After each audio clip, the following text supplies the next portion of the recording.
Dr. Dennis Kimbro is a best-selling author. He's a thought leader and business school professor. Dr. Kimbro is universally characterized as an authority on leadership, wealth, and success. He is the author, I know many of you have read it, of Think and Grow Rich, A Black Choice, Daily Motivations for African American Success, and the highly acclaimed, I love this book, What Makes the Great Great, Strategies for Extraordinary Achievement, and his fifth book, The Wealth Choice, Success Secrets of Black Millionaires, the long-awaited sequel to Think and Grow Rich, A Black Choice, will be released next February 2013. He is one of today's top business speakers, and he has documented and shared his principles and insight on peak performance with thousands of followers all over the world. He has appeared on the Today Show, ABC News, Fox, CBS, Larry King, CNN, and I could go on and on and on. But we're so blessed tonight to have with us a phenomenal man, Dr. Dennis Kimbro. Welcome again to the Law of Attraction Radio Network. Boy, Constance, thank you very much. You're reading that bio. I guess what is most important, I'm just a child of God, no ego here. I've just had an opportunity to do some exciting things, meet some exciting people, and I guess I just had the presence of mind to sit down, shut up, and write down everything that they told me, place it in a journal, place it in a book, and try to take that information to transform millions of lives. So, again, you could have had anybody on your show. You got me, and I am so humbled and honored. You know, that's one thing I love about you. I said to myself I was going to ask you this. How do you feel when people are reading all of those powerful and wonderful things about you? You know, it makes me somewhat introspective and to reflect back. And Tuesday I had a presentation in St. Louis. I spoke to the St. Louis Rams football team. And after I got through speaking, some of the players came up and said, man, you know what I like about you? I just love your passion and this, that, and everything. I guess the reason why I connect with people, A, because of the passion, but it's simple when you have lived these experiences. You know, it's one thing to go out and sit down with a Steve Harvey and interview him or interview a Tyrese. But it's something else where, you know, you have to taste the recesses of life and you have to put it all on the line to make your dreams come true. So I get a chance to connect with people. I'd like to think I know where the dreamers are, those who are trying to take their dreams to the next level or trying to make their goals and objectives reality. So as I tell my readers and I tell the listeners, wherever you've been in life, I've been. If you're broke, I've been broker. If you're broker, I've been brokest. So, you know, whatever you're going through, just make sure you go through it. As I said before, Constance, the Bible says it came to pass, not it came to stay. Enjoy the journey. Wow. Well, I'm excited about your new book, The Wealth Choice, Success Secrets of Black Millionaires. And we're going to talk about that. I want to start with why did you write this book? How do you feel when you see your name, Dr. Dennis Kimbro and Napoleon Hill, and now you're writing the sequel to that? What does that feel like for you? You know, to be honest, it's, you know, I don't look back and say, wow, man, I got Napoleon Hill's name on my book, or I'm writing a book in conjunction with Napoleon Hill Foundation. You know, all of my books have come out of a particular book, of one of my books. For example, when you mentioned, you know, all the books that I've written, very few people understand that if I didn't hook up with the Napoleon Hill Foundation, who wrote the seminal work, more than 20 million copies, Think and Grow Rich, you know, my first book was going to be What Makes the Great Great. That was the book that I was working on at the time that I met W. Clement Stone, at the time when he summoned me to his office in Chicago. I had so many articles and I was giving interviews about what makes the great great because it was sort of the first of its type. I mean, here was a guy who was going around, and instead of all the negative constants that we hear day in and day out, I was talking about the positive. I just wanted to sit down with folks who were peak performing, who had the guts and the courage and the fortitude to come up with a dream, to come up with a goal and objective, and then who took the time to chase their dreams. So I was writing articles, and one of the articles found the pages of Success Magazine. And sure enough, if it's on the pages of Success Magazine, Napoleon Hill Foundation was going to read it, and they found it. And lo and behold, W. Clement Stone called me up and invited me to his office. November 1986, Constance, that was the day that my life changed forever, because I had no idea what this man had in mind, and I had to borrow the money for the plane ticket, had to borrow the money for a rent-a-car to drive to the suburbs of Chicago. As a matter of fact, my wife joined me, and she stayed in the car. This is the dead of winter. She stayed in the car for nearly 2 hours while this man interviewed me, he and his SEAL lieutenants. And the last thing she said to me before I walked into his office, if he offers you a job, you've got to take it. I mean, we were dead broke at the time. And I didn't have the slightest idea what he had in mind, but, you know, over the course of that brief meeting, you know, he told me, and you heard it before, that I wasn't the first person to go around the country interviewing successful African Americans, and I wasn't going to write the first self-help book specifically targeted at Black America. And I said, you got to be kidding me. And that's when he dropped in my lap the last 100 pages of Napoleon Hill. Now, you asked about The Wealth Choice, the book that I just finished that will be out in February. This book, The Wealth Choice, came out of a particular chapter in What Makes the Great Great. It came out of the 6th chapter. If you turn to the 6th chapter in What Makes the Great Great, which is on wealth and which is on money, you know, I said, well, I really want to fine-tune this, and I want to get specific about it. So I, back in 2005, I pulled up, I crafted an a survey that I was going to use only to interview Black millionaires. Now, I gave myself a way out. If you ever saw the survey, you would see on the front of the survey, you know, the top 1% in Black America, those earning $250,000 per year or more. And the only reason why I did that, Constance, I wanted to give myself a way out. I really didn't know, man, could you go ahead and meet hundreds and hundreds of Black millionaires? First of all, where are they? How are you going to meet them? I said, well, let me give myself a way out if I needed it. So what I did after I wrote the survey, I tested it. I sent it out to a couple of millionaires, and I got the response, and I said, am I asking the right questions? What questions would you like to know? Are there any subject areas that I'm missing? And, you know, they gave me their input, and I made the changes on it. And then the next step, I contacted the Census Bureau, the regional office here in Atlanta, Georgia. I was hoping to try to find, A, how many Black millionaires in the United States, and B, where do these folks live? And lo and behold, the Census Bureau couldn't answer any of those questions. And I found out a few months later through the Federal Reserve that there were about 35,000 Black millionaires or 112,000 African-American households with a net worth of $1 million or more. So, you know, I was about 2 years from finishing the book, and I'm coming back from California. I'm at the airport in L.A., and I get a phone call from the executive director of the Napoleon Hill Foundation. He calls me up and he says, Doc, I've just want to touch base with you. It's about time to write a sequel to Think and Grow Rich or Black Choice. There are so many other stories out there that need to be included, and the book really needs to be updated. And that's when I shared with him. I said, well, you're a little late. I'm about 5 years down the road for a book that I'm writing on Black millionaires, and it piqued his interest. And he said, can you send me some information?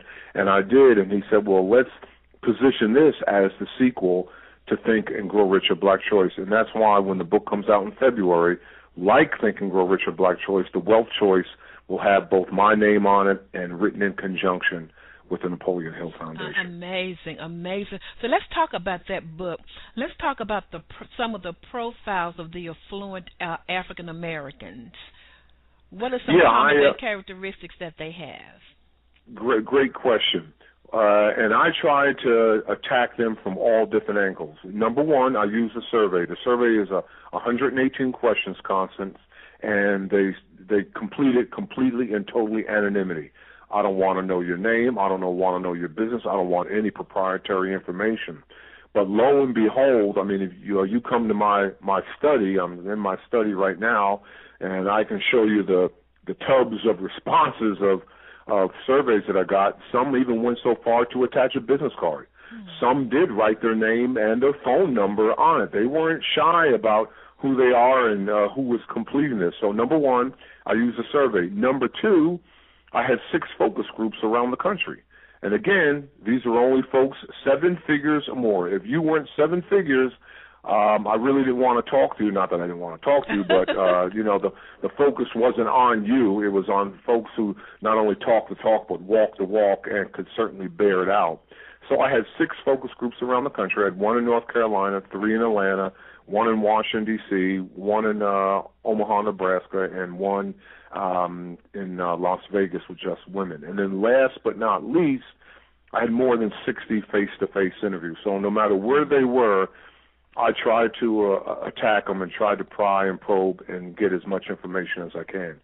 To answer your question, what I found are 7 best practices. And that's why the subtitle of the book, The 7 Laws of Wealth. 7 practices, 7 best practices that black millionaires adhere to. And anybody, Constance, can take these laws, these best practices, apply them in your life. And I guarantee you, I'm not going to say you're going to become a millionaire, but it's certainly going to place you on the fast track of life. Number 1 law, top of the hit parade, is knowledge. And even when I tell my students at Clark Atlanta University, you know, knowledge. To black millionaires, as you know, wealth begins in the mind, but it ends in the purse. And I found that over and over again. When I interviewed Damon John, as you know, the founder of FUBU, and he's on Shark Tank, I said, if you could do anything over again, any regrets, what would you have changed? And he said, most certainly, I would have gone to school, got my degree in marketing. I said, why do you say that? He said, well, you know, as I was trying to go ahead and launch my FUBU label, it took me 6 years to get that off the drawing board. By the time I did get it to the marketplace, it was outdated. He said, I got so many friends around the country who have nothing but FUBU apparel in the closet, but they're too embarrassed to wear it because it's retro, it's outdated. So I had to find another market. And right now, as we speak, FUBU is number 1 in Saudi Arabia and number 1 in South Carolina. The conversation that I had with L.A. Reid of the X Factor. Right. I was reading his bio, and I'm saying, man, you took about 6 weeks or 2 months off to go ahead and take an executive leadership course at Harvard. Come on, man! All the money that you made with LaFace Records and your other labels, if you lived 10 lifetimes, you couldn't spend all that money. Why would you take some downtime to go to Harvard for 2 months? He said, simple. The moment that you cease to grow, you begin to die. And the last time I saw it, they do call this a music business. He said so many people try to get into this. Oh, I want to go into sports and entertainment. I want to start a record label. He said the bottom line, it is a business, and you've got to be able to take in the information. Now, Constance, why is that critical? Because so many in our community, and I know I'm speaking to a diverse audience. You are all over the world. But when you look at black America, we violate the first law. When less than half of your young black males finish high school. When I like when I said to the St. Louis Rams, I said the reason why you should be here is not to listen to me. The reason why you should be here is to develop a closer link with your teammate who's seated in front of you, who's seated behind you, to your left and to your right, where you guys can share goals, where you can share ideas. Because if you have the normal sports career, if you're in the NFL, I mean, that's only 3 years. I mean, the moment you sign your contract, you got to prepare for your retirement. Sooner or later, you're going to hit the fourth quarter of life, and you got to be prepared to do it. And I told him, I said, yeah, playing in the NFL is tough. It's difficult. It's a violent sport. I said, that's the good news. The bad news is, the good news is it's easier than the real world. Because in the real world, everybody wants a piece of you. They want a piece of the network, who you know. They want a piece of your time, and they definitely want a piece of your money. But you won't be able, I told them, I said, the key to happiness and the key to success is growth. The moment, listen, if you say, hey, listen, if you say, I'm not going to take the time to take in the information, to read the books, to go the extra mile, to go to the seminars, to go ahead and apply my trade, if you say I'm not going to do that, Constant, somewhere somebody else will. And the day that you meet that other person, you're going to lose. Because this is an information-driven society. So number 1, top of the hit parade is knowledge. Okay, number 2 is? Number two, decision. They made a conscious decision, Constance, that they weren't going to be poor. And if you would have seen all these individuals, I know for a fact that between my focus groups, between the survey, and between the face-to-face interviews, I interacted with close to 1,000 black millionaires over a 7-year period. And I know for a fact that you take 99.9% of them, at some point in their life, they could be qualified as poor. But they were so far from poor that poverty didn't even cross their mind. And if it did cross their mind, they set clear goals and objectives to get out of it. Case in point, I interviewed a gentleman by the name of Victor McFarland. Victor McFarland is a real estate investor out in California. He was on par, as you know, there are 5 black billionaires in the United States right now, and he was on par to join those ranks prior to the latest recession. In 2009, 2010, his business took a beating, knocked him down, but he still has about a net worth of in excess of $500 million. He was born and raised in Middletown, Ohio, the product of a single-parent household. His mother's little condo, little apartment, 1 bedroom, and it had a couch in what was the living room area. And for the first 12 years of his life, that mother's couch substituted as the bed that he and his oldest sister slept on for the first 12 years of his life. And when he shared that story with me, I said, man, Victor, damn, that's got to be tough, man. I wouldn't want to wish that on anybody. He said, Doc, man, don't feel sorry for me. As a matter of fact, that was the best years of my life. I said, you got to be kidding me. I said, why do you say that? Because it was during those 12 years sleeping on my mother's couch that I made a conscious decision that poverty would have no place in my life. And so, Dr. Kimbro, a lot of people might be listening. They might say, well, I want to be rich, I want to be abundant, but I thought you said something key, that they set up intentions and goals to bring themselves out of that poverty mentality and out of that poverty state. So just saying it is not enough. You have to make it. Oh, no, just saying it, just the affirmation, you got to act. You got to place it into action. I mean, you don't get money. Money gets you. And how does it get you? It gets you through energy and all the energy that you got to use. And the greatest form of energy is the mental energy. Tapping into that God mind, that super conscious.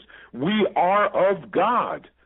I mean, okay, sure. I could go ahead and write the book, and countless individuals can pick up the book, and as a result of having a million copies in print, man, that'll just increase my royalties. But it didn't come through the book. It came through my God energy. It comes through the mind.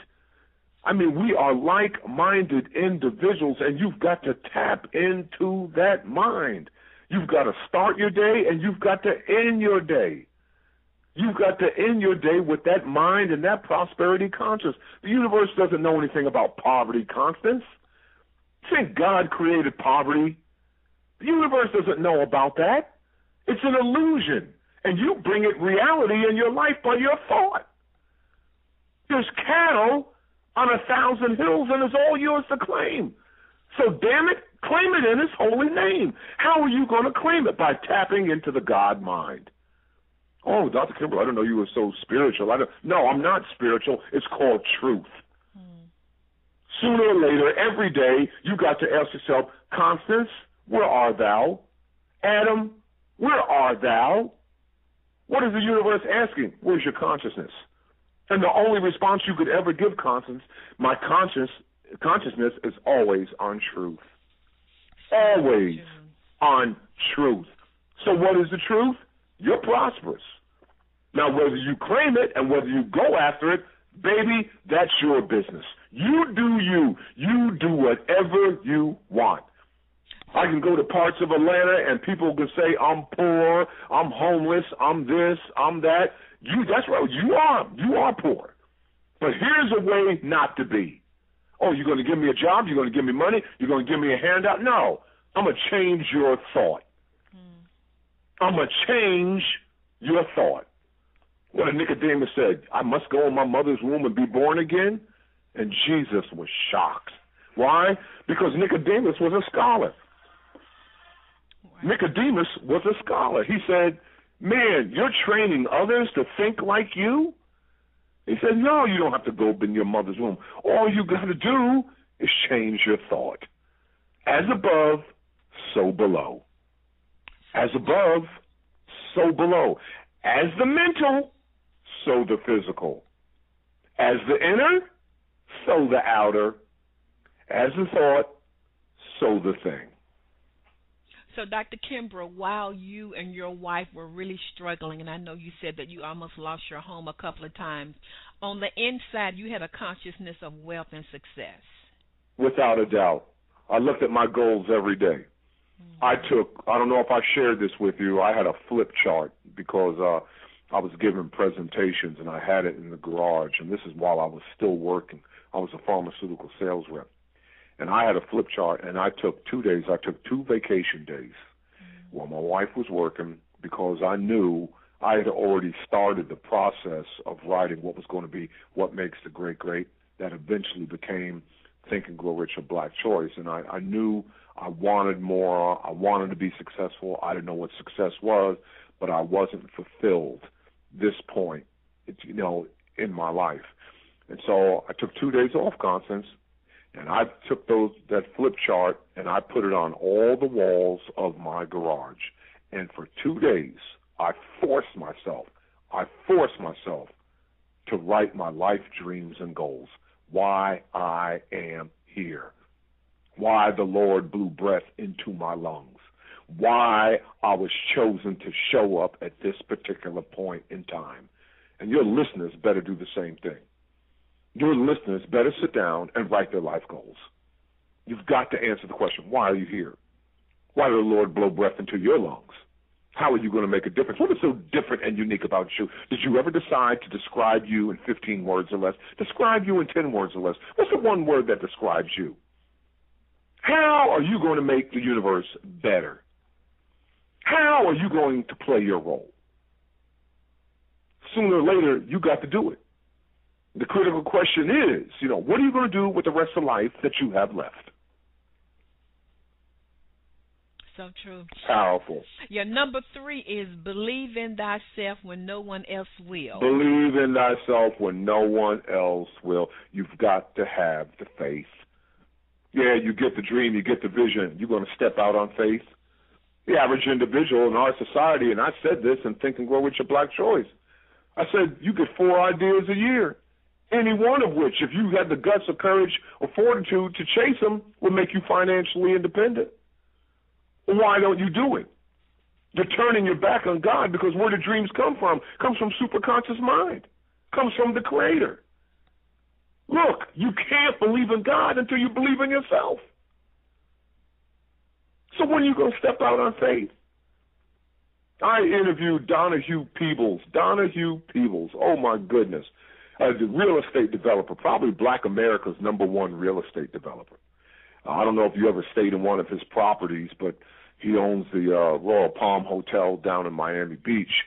And, I'm about to start the interview, Constance, and I just cracked a joke to go ahead and lighten up the place, get everybody smiling. Right. And I said, Don, how does it feel to be the black version of Donald Trump?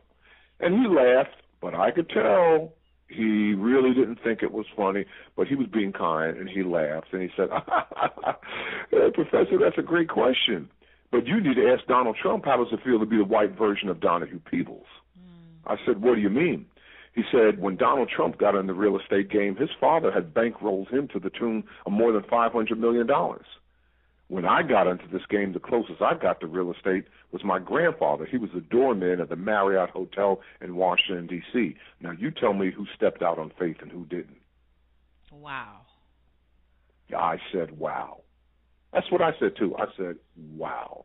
You tell me who took a step and you didn't even see the staircase. You tell me who walked the tightrope without a safety net. You tell me who believed in today, not even knowing if tomorrow's going to be there. You tell me.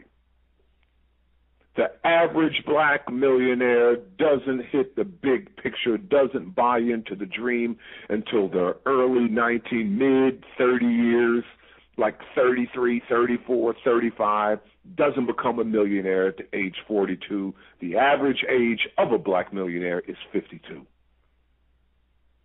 So what occurs during that 7 to 9 year period? Okay, if they don't buy into the big picture until they're, 32, 33, 34 years old, and they don't become a millionaire to 42, 43, what in God's name occurred in those 7 to 9 years?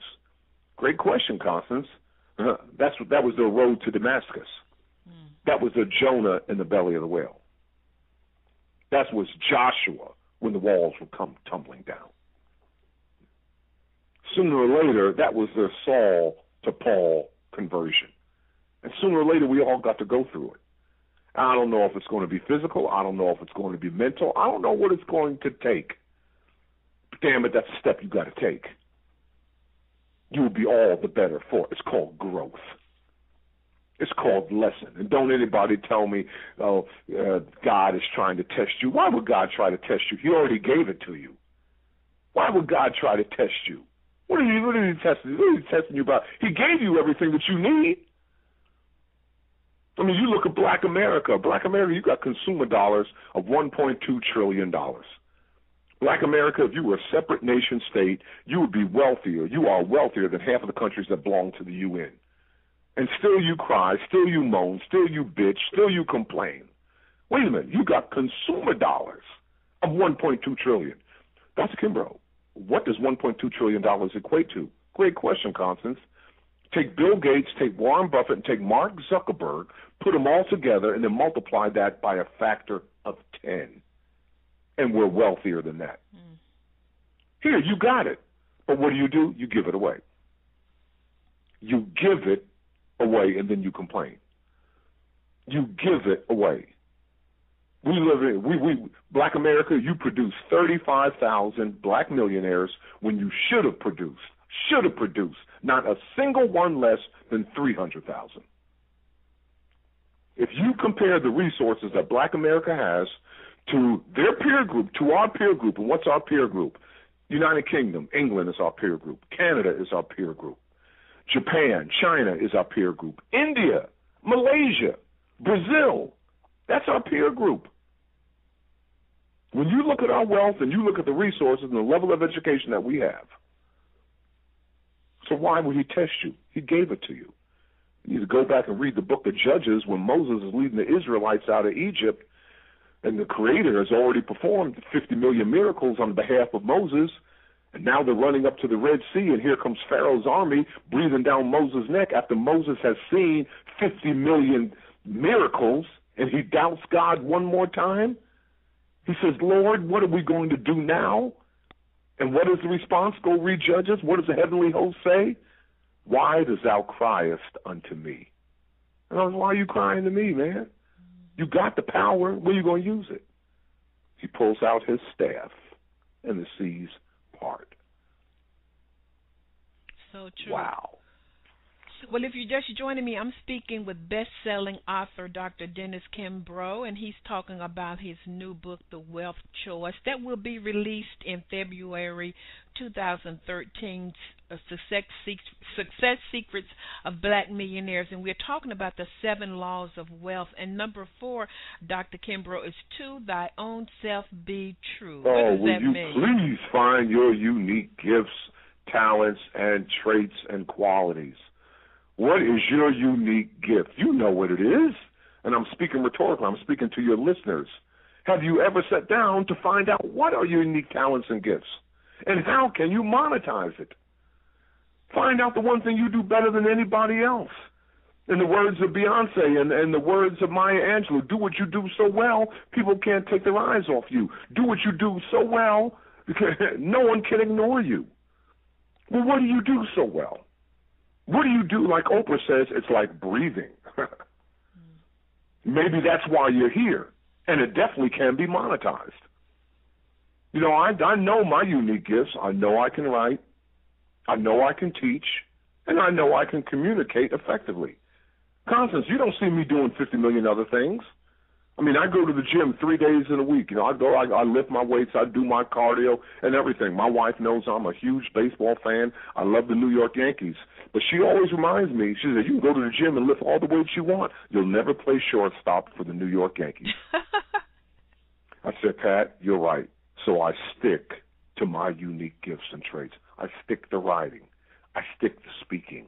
I stick to teaching. What are yours? What's your area of excellence? That's the constants. That's powerful. You know, Do the same thing that Wall Street, do the same thing that Madison Avenue does. You see, Madison Avenue, when they get a product or a service, and before they promote it, they just focus in on the unique traits of that product or service. It's called top of mind status. Now, I'm speaking like a marketing professor. All right, you're in my MBA class. What is top of mind status? What's the first thing you think of when you think of a car? I think of BMW. I think of Mercedes-Benz. I think of Rolls-Royce. Great. What's the first thing you think of when you think of a hotel? I think of Ritz-Carlton. I think of Four Seasons. Great. What's the first thing when you think of a great singer? I think of Beyonce. I think of whoever. Great. Well, when do you make the eyeballs move? In terms of top of mind status, what do you do better than anybody else? Have you ever thought about your unique gifts? And why is that critically important? Because when you're the best at what you do, you never have to worry about income and you never have to worry about employment. The marketplace will seek you out. So true. So true. This is the marketplace so awesome. Will seek you out. So true. This is so awesome, Dr. Kimbro. I can't wait to read your book. And number 5 of the 7 Laws of Wealth. How may I serve thee? Constance, people will make you rich or they'll make you poor, depending how you serve them. How may I serve thee? Another word for service is sales. These individuals are top sales leader. They can sell their ideas. They can sell themselves. The majority of people run from sales. Oh, they think sales is negative. I'm going to be rejected and this, that, and everything. But black millionaires, when they see the word SELL, they see the dollar sign. This is an opportunity for me to share information. This is an opportunity for me to help somebody. And I got a great story in there from Harry Johnson. I interviewed Harry Johnson. As you know, he was the individual who pulled together, all the money for the King Memorial. And when word got around that he was going to spearhead the King Memorial, people told him, "Oh, how much money do you have to raise, Harry?" He said about $112 million. Yeah, but everybody's going to give to the King Memorial. Now, that should only take you about 6 months. Well, it took him almost 7 years. It took him almost 7 years to raise $112 million for that King Memorial in Washington, D.C. When it's all said and done, General Motors gave $10 million. Tommy Hilfiger gave $6.5 million. Toyota and Honda, they gave $2 million apiece. But there were a number of companies that didn't give a dime. He had to go through that sales process. And he hit his goal. Great story, great metaphor. How may I serve thee? The poor keep score by cars and clothes. The middle class, they keep score by degrees and titles. But millionaires, black millionaires, they keep score by their bank account. And it's all predicated on selling, sharing, helping somebody solve their problem. And that's all it is. And so, today, Dr. Kimbro, with everything that's going on for listeners out there, they just need to be the solution for some companies' problem. Exactly. Mm-hmm. Yeah. You are the solution. How can I help you? How can I help you reach your goals and objectives? Oh, Dr. Kimbro, I can't find a job. No one hires you. You hire yourself. You hire yourself. How can I help you reach and make a difference on your bottom line? And if there's anybody out there looking for a job, I don't care when you say it. I don't care who you say it to. I don't care if you say it in the parking lot. I don't care if you say it in the car. I don't care if you say it in the waiting room waiting to go back and be interviewed. And I care if you say it going back to your potential employer. But you got to say the following. Mr. Employer, Ms. Employer, I have researched your company from top to bottom. When I look at the goals and responsibilities of this position against my background and my educational level, I think we make a good fit. I think we make a good fit. In other words, you're filling the job for him. Mr. Recruiter, Ms. Recruiter, I have researched your company from top to bottom, and I know I can impact your bottom line. You say those two phrases, you just hired yourself. Awesome. And number 6, Dr. Kimbro. Oh, number 6, the 6 words, thou shalt be in business for thyself. Thou shalt own thy own business. Everybody's in business for themselves. Only the rich and the powerful know it. The biggest mistake you'll ever make, Constance, is to think that somebody else signs your paycheck. But the bottom line, as Leah Brown told me, and wait till you read her story. Leah Brown, this sister was unemployed. Now she's got a $20 million business in Cary, North Carolina. And what did she tell me during the interview? We need people who are bold enough. We need people who are gritty enough. We need people who are audacious enough. We need people who are determined enough to sign the name on the front of a paycheck as well as the back. What did T.D. Jakes tell me? Oh, my God, give a man a fish, feed him for a day. Teach him how to fish, you feed him for a lifetime. But show him how he can buy the pond, and his family will never know struggle.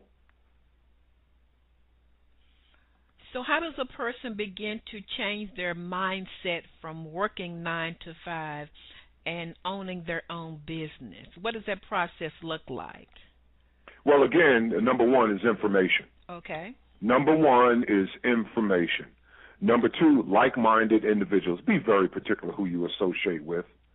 Be extremely particular who's in your group. Focus in. Get still. Get very clear about your goals. I mean, there's so much chaos and confusion. I mean, just the last 3 weeks have just driven our country to I won't say an all-time low, but then right now, as our self-image and self-esteem and self-worth, and I don't care what race, what nationality you are, that nonsense that went on last weekend and even before with the football players and everything, we've taken a beating. Stand back, step back, get centered, be certain in uncertain times. I told you this before, Constance. Be very particular what you allow in your mind. The military says fight your way out. Television says entertain your way out. Alcohol says drink your way out.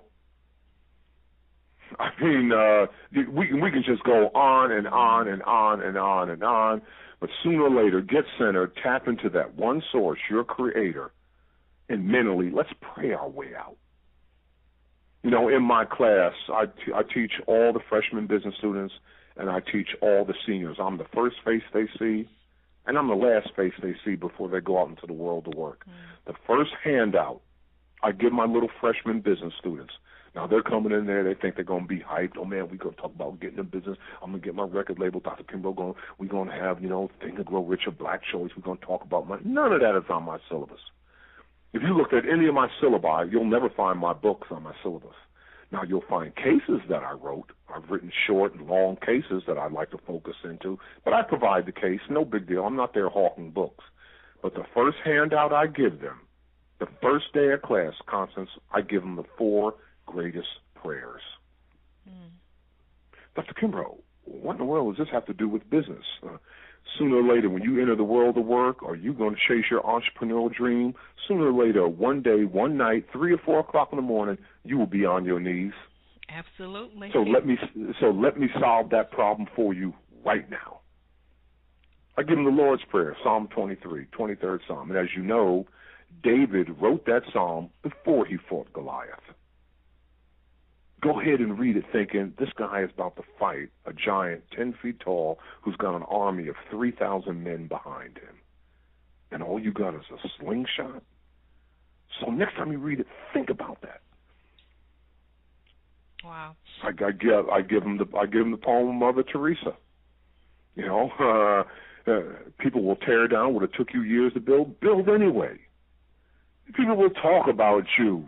People mean you. Hey, dream, build, do good anyway. I give them the poem. I give them the prayer of Francis of Assisi. I mean, San Francisco was named after him. When there's injury, let me pardon. When people are torn apart, let me heal. And then last but not least, I give them the Beatitudes. Oh, my God. Give them the 4 greatest prayers. Wow. And then I tell them, prayer is the first and last order of business. all my interviews, I found these millionaires with deep-seated spiritual beliefs. Constance, there were so many times I'm interviewing and I'm talking to some of these folks, you would have thought I was in church. You would have thought I was in church, quoting scripture, know the Bible inside and out. And like I said, you can't believe in God until you believe in yourself.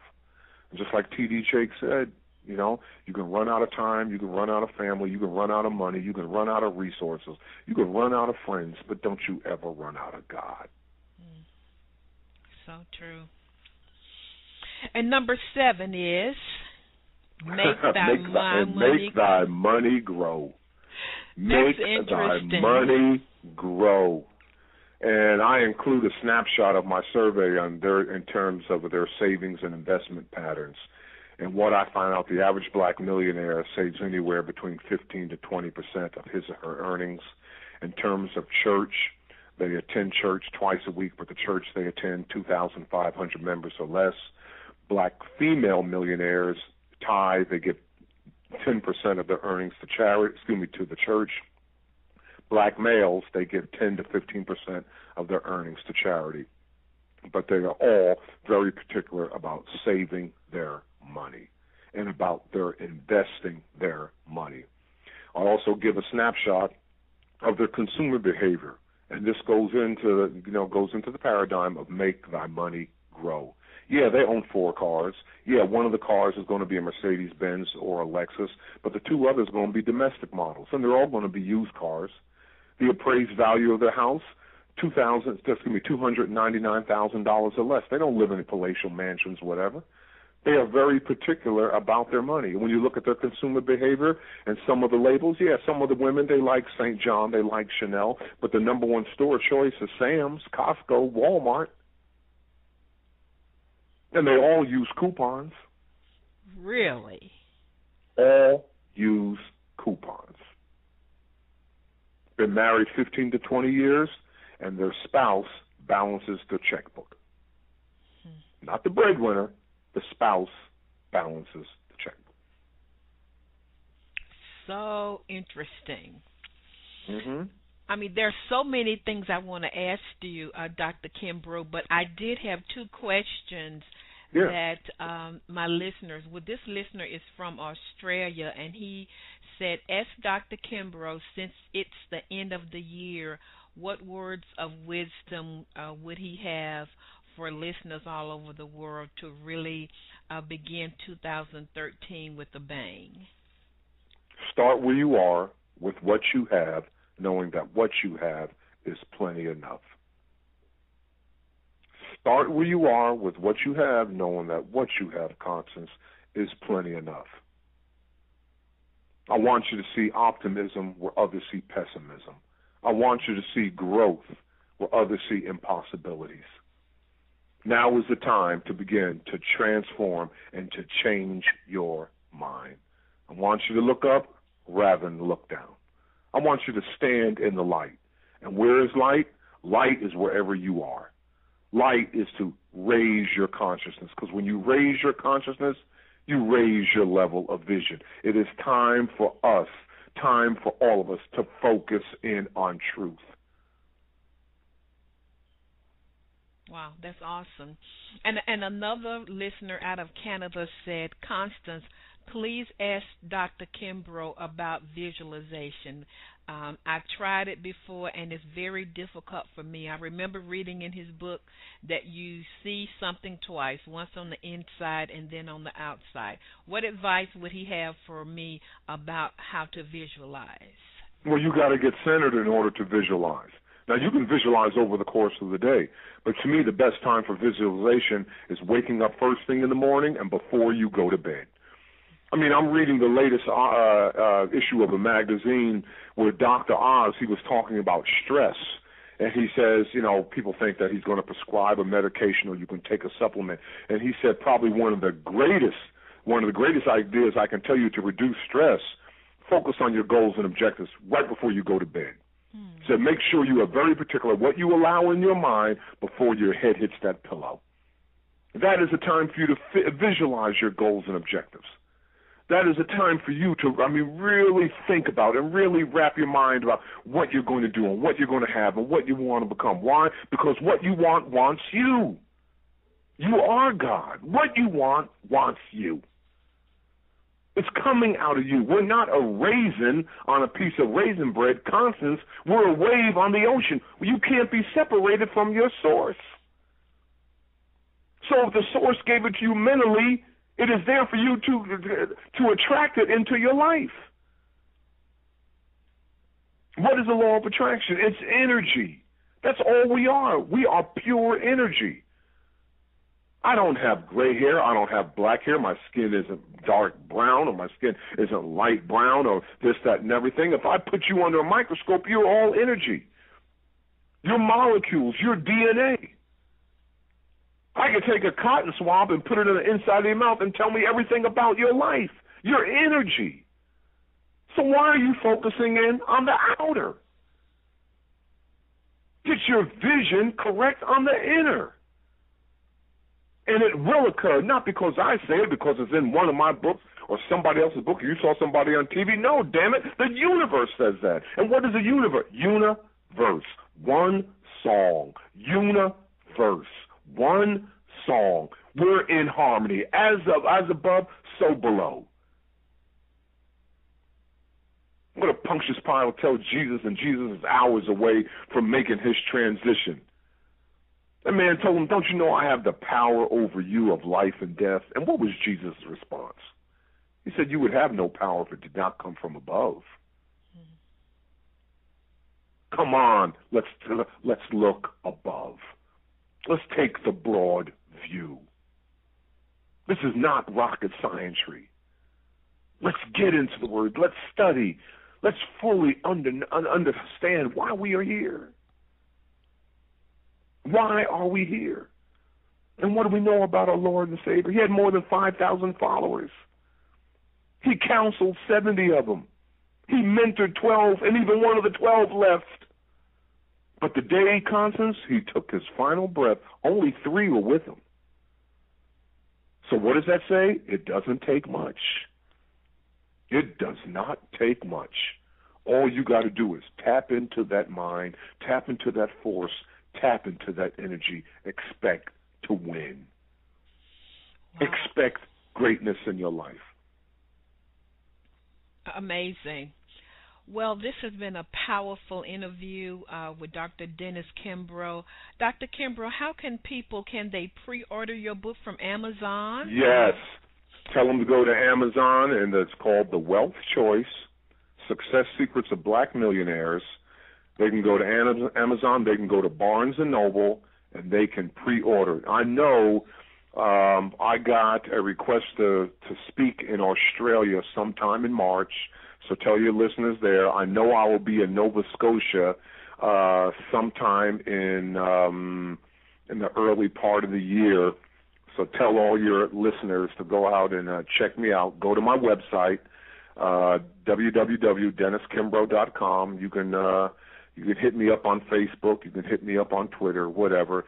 But listen, what I want 2 million copies, but I want 1 million copies of this book sold in 1 year, Constance. This is what I want your readers to do. Number 1, I want them to buy the book. Number 2, I want them to read the book. Number 3, I want them to implement these 7 laws of wealth. Number 4, I want them to give the book away. And then number 5, I want them to get on their cell phone, and I either want them to tweet or send a text message to their 3 closest friends and write, have you read The Wealth Choice? If not, why not? Right. And I'm going to strongly encourage all of you to pre-order his book today. I'm going to order several copies, if not a dozen or more, Dr. Kimbro, myself, to give to people that I love. And I'm going to even, tweet about it and even use my Facebook and my other social networks to really get the word out, because I know that you have a word from God that will change people's lives. And I just want to thank you for being so gracious and humble and being on my show again. Oh, Constance, please Please, yeah. I'm supposed to be this. I'm supposed to be that. Tell that to my granddaughters and my daughters. Tell them to, Granddaddy, you taking us to Chuck E. Cheese?